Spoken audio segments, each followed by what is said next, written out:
ماجرای یکی از در کشورهای عربی میگن که یک زن و شوهر، دو زوج جوان بودند که بعد از ازدواجشون 2-3 سالی گذشت و اینها فرزندی از اینها به دنیا نیومد، بدون فرزند اینها موندند. چند سالی گذشت، زن و شوهر با هم تصمیم گرفتند که بریم از بهزیستی یک فرزندی رو به خونه بیاریم و اونو فرزند خودمون بگیریم و بزرگش کنیم به عنوان فرزند ما در خانواده باشه. رفتند از بهزیستی یک فرزندی رو گرفتند، هیچ نسبی در میان اونها نبود، یک فرزندی که هیچ معلوم نبود که پدر و مادر او چه کسانی هستند.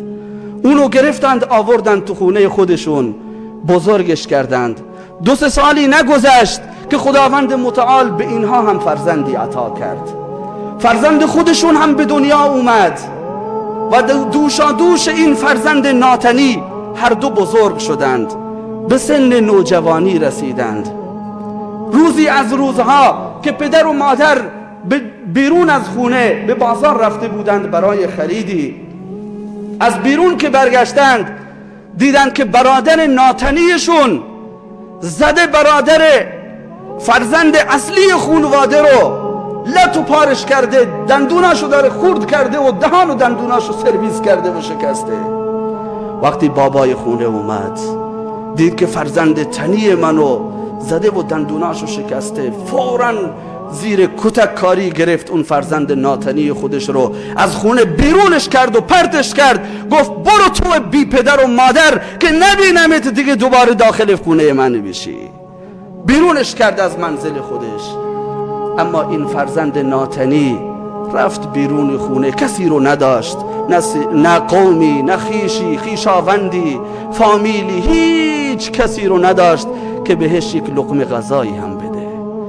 میرفت و پسمانده غذای مؤمنان رو میخورد، از اونها میگرفت غذای پسمانده رو میخورد و شبها میومد تو باغچه خونه همین پدر میخوابید که شاید دل پدر رحم بیاد و شفقت باعث بشه که منو دوباره دعوت بکنه به منزل خودش. شبها کارش همین بود، روزها میرفت بیرون میگشت و شبها به باغچه میومد و میخوابید در زیر هوای سرد و سوزان و خنک در باغچه، بدون اینکه ملحفه‌ای داشته باشه، بدون اینکه پتویی داشته باشه اونجا میخوابید، تا اینکه دل برادر ناتنیش سوخت. شبی از شبها اون برادری که زده بود اون داشت گریه میکرد، شروع کرد به گریه کردن. باباش اومد که چرا داری گریه میکنی؟ گفت من به حال برادر خودم دارم گریه میکنم. گفت ولش کن، اون برادر تو نیست، لیس اخوک و لیس هو ابنی، فرزند من نیست، اون به تو بی حرمتی کرده، به ما بی حرمتی کرده، رهاش کن، اون دیگه فرزند ما نیست. گفت نه بابا جان، آیا تو یک بار از اون پرسیدی؟ آیا یک بار از من پرسیدی که چرا برادر من منو زده؟ چرا برادر من دهان منو خونین کرده؟ میدونی بابا اصل ماجرا چی هست؟ گفت نه، تعریف کن. فرزندش تعریف کرد برای پدر. گفت بابا تو خونه نبودی، من و داداشم داشتیم با هم صحبت میکردیم، من به برادرم گفتم ای کاش این پدر ما هر چه زودتر بمیره که من صاحب این مال و اموالش بشم و اینها رو به ارث ببرم.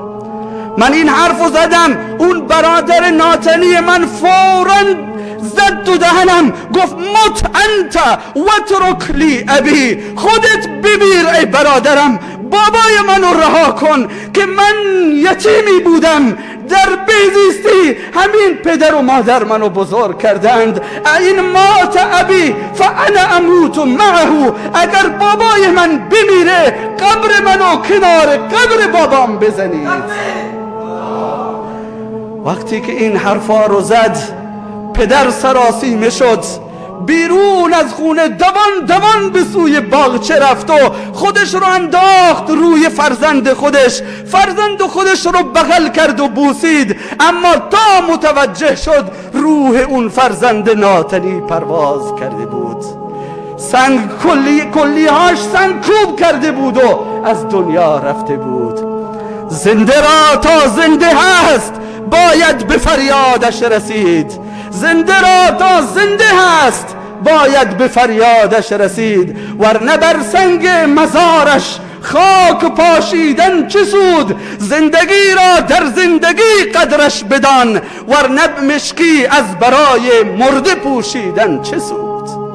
بعد از این که هستی هایمون رو از دست دادیم، برادران ایمانی و دلسوزان خودمون رو از دست دادیم، هیچ فایده ای نیست.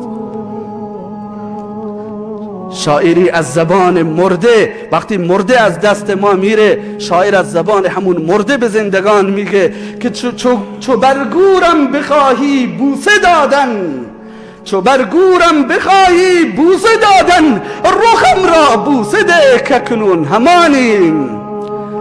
بعد از این که من مردم خودت رو میایی روی گور من میاندازی و گریه میکنی، الان که زنده ام بیا بر رخ من بوسه بده. زیبا فرموده این شاعر. پس دوستان عزیز، قدر برادری های خودمون رو بدانیم. برادری یک نعمت بی بدیلی هست که خداوند متعال به این امت نبی مکرم اسلام به عنوان تحفه و هدیه بخشید.